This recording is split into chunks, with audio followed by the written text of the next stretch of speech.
လှုပ်ခတ်သွားပေမဲ့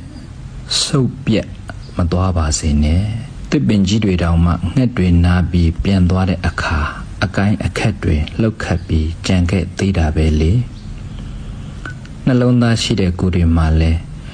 ကိုယ့်ရင်ထဲကိုရောက်လာပြီးမှပြန်သွားတဲ့သူတွေကြောင့်အနေအချင်းခံစားချက်ကတော့ရှိနေမှာပဲပေါ့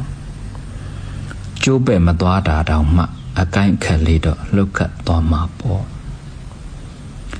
လှုပ်ခတ်သွားပေမဲ့ဆုပ်ပြတ်မသွားအောင်တော့ကြိုးစားရမှာမဟုတ်လား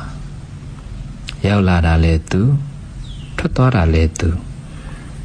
ကိုယ်မူကအတူတူပဲဖြစ်နေရမယ်သူပြောင်းလို့ကိုပြောင်းသူဆောင်လို့ကိုဆောင်သူမကောင်းလို့ကိုမကောင်းဘူးဆိုရင်ကိုလဲသူ့လိုပဲမူတွေကွဲကုန်မှာပဲပေါ့ဘဝရဲ့လောကဓာတ်ဆိုတာ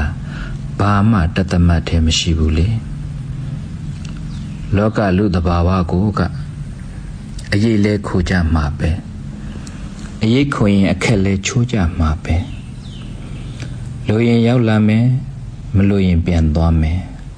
မခေါ်ပဲလဲရောက်လာမယ်မနှင်ပဲလဲထွက်သွားမယ်အဲ့ဒါကိုသူတို့ပြောင်းတိုင်းကိုပါလိုက်ပြောင်းလိုက်ခံစားနေမယ်ဆိုရင်တော့ကိုပဲပင်ပန်းနေမှာပေါ့သူတစ်ပါးရဲ့အပြောင်းလဲကြမှာကိုပဲမကောင်းအတွဲများနေမှာပေါ့ဒါကြောင့်အပြောင်းအလဲတွေနဲ့ဘလောင်းပလဲများနေကြတဲ့လောကကြီးမှာ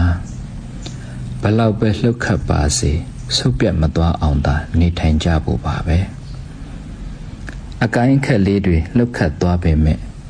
ပင်စီကခိုင်နေရင်လဲကျမသွားပါဘူးအတိုက်ခိုက်တွေဘလောက်များ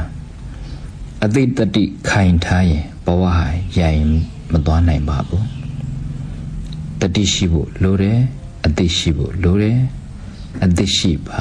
တတိမလွတ်ပါစေနဲ့ဘသူတွေဘလို့ပဲလာလှုပ်ခတ်ပါစေလှုပ်ခတ်သွားပေမဲ့ဆုပ်ပြတ်မသွားအောင်တော့ကိုပဲပြုပြင်ထိန်သိမ်းနေကြရမှာပေါ့